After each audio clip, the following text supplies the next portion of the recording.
Hello and welcome back to the Women's Football Chat. Today we're here for round 8 of the Barclays WSL 23-24 season to do some predictions. We've got 6 big games headed our way this weekend. We're going to run through them, rattle through them and give some predictions. So, without further ado, shall we start with the first game, Harry? Yeah. First up, it's Bristol City versus Manchester United, the 12:30 kickoff, the first of our games. Should be a really exciting one. Bristol City last weekend... It wasn't great for Bristol City. Big point. It was a point, but they've got to start picking up more than that if they're going to stay up this season. As for Manchester United, well, it definitely wasn't great. Losing 3-1 to Man City in the derby. They weren't good in that match at all. They really struggled to have any sort of impact. It is a perfect time for Bristol City to pull off a big win against the odds and get a point against United, or get some points against United. Yeah, as you say, United are really, really poor, and they'll be looking to bounce back. Bristol City, they've got to keep these points ticking over. They're doing all right. They keep picking up these random ones, and it might keep them in the league. But This should be good for United. I'll go 2-0 to the away side with goals from Nikita Paris and I'm going to bat Everton. Yeah. Finally we've already got one this season. But just try and hit some form now. Yeah, I mean, if you haven't seen our video in the week yet, we spoke about Ella Toon and her season so far. Go and check that out. I'm going to go Bristol City 2, Manchester United 3. I think we're in for a bit of an all-time classic. It will be on the BBC, the early kickoff. I think we're in for a good game. I will say Bristol City take the lead through Amelie Thestrup. Then it will be Manchester United go level through Hinata Miyazawa, who I think will start. She might not, in which case his prediction's already wrong. I will then go Thestrup again for Bristol City. She's already hit 4 this season. And she seems to be the only player that can score. So it would be quite crucial for Bristol City if she can start to score with that regularity. And then I will say United will level through Paris. And United will get a winner through Katie Zellerman. I think it'll be from the spot again. It'll be quite a controversial penalty. Bristol City player just nudging a United player in the box. And United will get a pen from it. But yeah, 3-2 win. United escaping with a win. Despite the fact they aren't going to be great. That's my prediction. Up next then, Arsenal versus West Ham, the first of 3 2:00 kickoffs. Arsenal, they've had an up and down season so far, but they did win over the weekend, a comfortable victory over Brighton in the end. That was quite a good game for them. As for West Ham, we thought they'd nicked a draw against Villa in the dying embers, but then in the really dying embers, Aston Villa managed to find a late winner. So a bit of a disappointing result there against another side who've really struggled this campaign. This is a very difficult match for West Ham. I think I've only seen one way it's going. Harry, how do you see it? Yeah, Arsenal were a bit slow to start off with, but they've really hit the ground running now. They're right back up the sharp end where they belong, making sure they're still involved in somewhat of a title race, despite Chelsea. But it should be convincing here, as you say, West Ham dropped big points last weekend. I will go again for a 2-0 win to the team in red. And it was 3-0 last weekend. No, I meant for United. I went for United as well. Oh, okay, fair enough. Yeah, sorry. But I'll go for goal scorers. I'll go for McKay for the first one, and then with the second one, Alessia Russo. Oh, fair enough. I am going to go only 1-0 Arsenal, and I think it will be the player returning to England duty in next weekend's international fixtures. It will be Beth Mead. She's not really done a lot for Arsenal since returning. She got that goal in the Aston Villa game, but it wasn't a fantastic strike, and that was a bit of a weird game by all accounts. Villa down to 9, weren't they? No, it was Arsenal down to 9. Yeah. Stupid match. No idea how Arsenal won that, but I swear there's a red card in it. There was at least one red card, I think, in that game. Anyway, Arsenal ended up... that was a weird goal from Beth Mead. I think she'll actually get a decent one here, and she'll cut in and finish on her right foot. She's been a little bit poor recently. She went great against Brighton, I have to say. One of the players that didn't really stand out for me in a comfortable Arsenal victory. But I think she'll channel that Caitlin Ford-esque technique and bury one similar to her goal against Brighton. I think it'll be a decent one out on the edge of the area, attacking it bottom corner.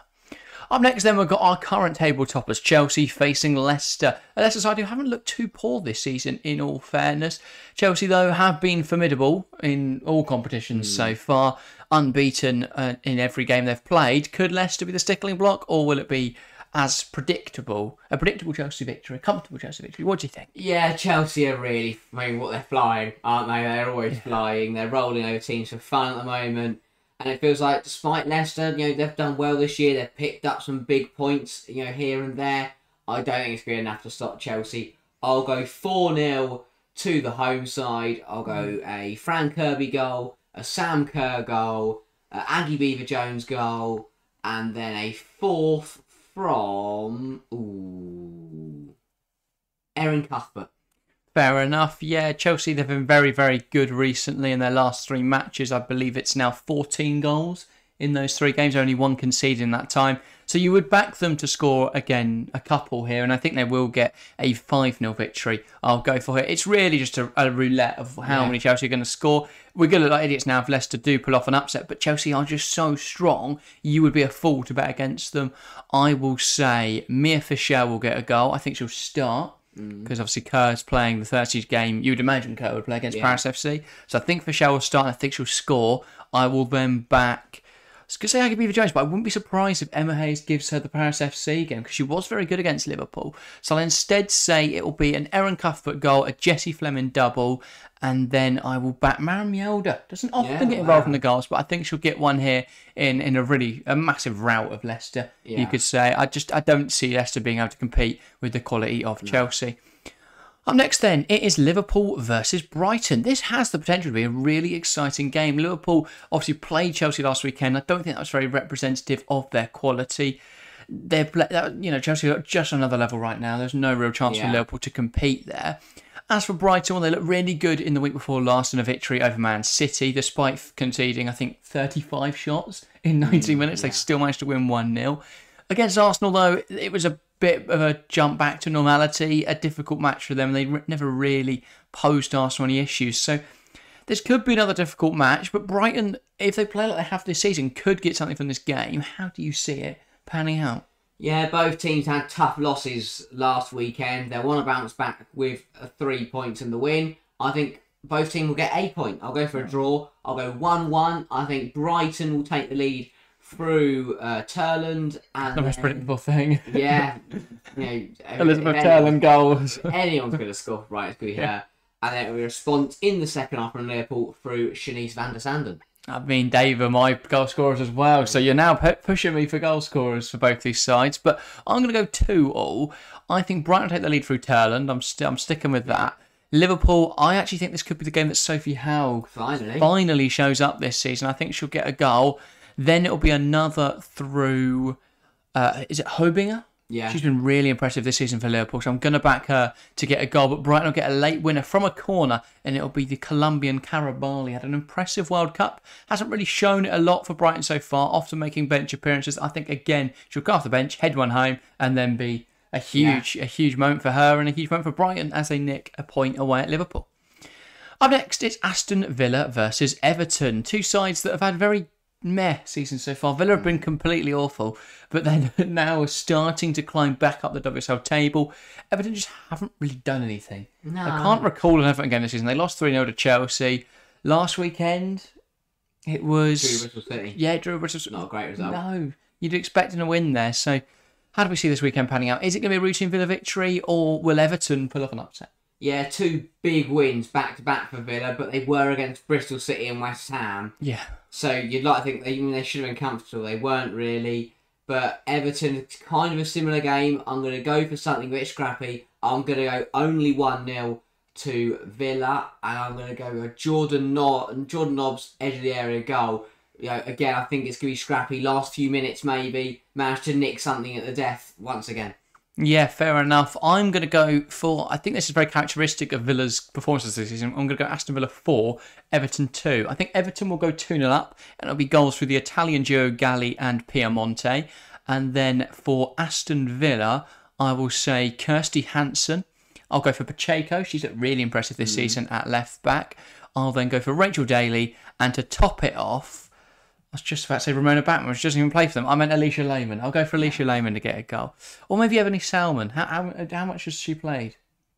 Ebony Salmon. They could both be benched. Yeah, well, I'm thinking one of them will get subbed on and get a 4. Yeah. But I will, I'll stick with Alicia Lehman and a comfortable 4-2 victory for Aston Villa. But yeah, it's not been a great season for Villa so far. They need to get back on track. I think a win against Everton is crucial for them.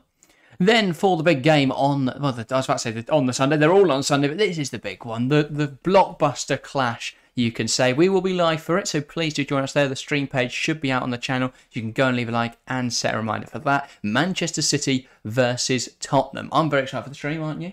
Yeah. It's going to be a great game. It's going to be a really exciting game. I think it will be down to whether Tottenham can bring the fight. Because City will be a tough test. They're playing really well at the moment. You know, big win against their rivals on last Sunday in Manchester. This is a different type of game, though. Can Tottenham bring a fight to it? Who knows? I think they can. I definitely think they can. Manchester City, very strong recently, as you say. I mean, the last time out, very good against United. Difficult games before that against Brighton and Aston. So very up and down, very mixed fortunes. Tottenham, they've been very good, very consistent, but some difficult results against the bigger teams. They didn't really do anything against Chelsea on the opening day of the season, despite the fact Chelsea weren't really at their full capacity. And then, other than that, it's been fairly consistent. Last weekend, a disappointing draw with Leicester. But I do think they could get something out of City. I will ask for your prediction first before I get to mine. So what do you think? Well, will happen? I'm going to go very similar to the Chelsea-Liverpool game last weekend. Not quite the massive scoreline, but it was a game of two halves. I'm going to go 3-1 City, but I think first half, I think Kelly will give City the lead, make it 1-0. Marta Thomas will then respond for Tottenham. We'll go into the break at 1-1. Everyone will be like, yeah, Tottenham put in a decent fight, and then City will take full control in the second half. We'll have 2 goals through Shaw and through Rord and put the game to bed. Fair enough. I'm going to go a little bolder with my prediction. I'm going to go Manchester City 2, Tottenham 2. I think we're going to have a draw, and I think City will be dropping points. For Tottenham, I think the goal scorers will be Marta Thomas and Bizet Ildusoy. I think she's done really well so far this season. I believe she got the goal against Leicester, if I'm not mistaken. Obviously, Marta Thomas, the WSL top scorer right now with 6 goals in 7 matches, so she's having a really good campaign, filling the void left by Bethany England. As for Manchester City's goals, I will say, I was going to say Alexandri, but obviously she will be suspended. Yeah. So I will go, I think, well, if Esme Morgan plays in her place, I think she could get in on the score sheet. And then I will say Jill Rord. Pretty boring prediction, but it's Jill Rord, isn't it? Yeah. She got a goal against Man United last weekend. I think she can take confidence from that and get a goal here. But I think City will drop points at home to Tottenham. Bit of a bold one, but that's my prediction. That's everything for this week. As we say, live on Sunday for Manchester City versus Tottenham. And if you haven't checked out this week's video, we spoke about Ella 2. That will be linked in the end screens now. But that's everything for this week. Thank you guys very, very much for watching. And we'll see you next time. See ya.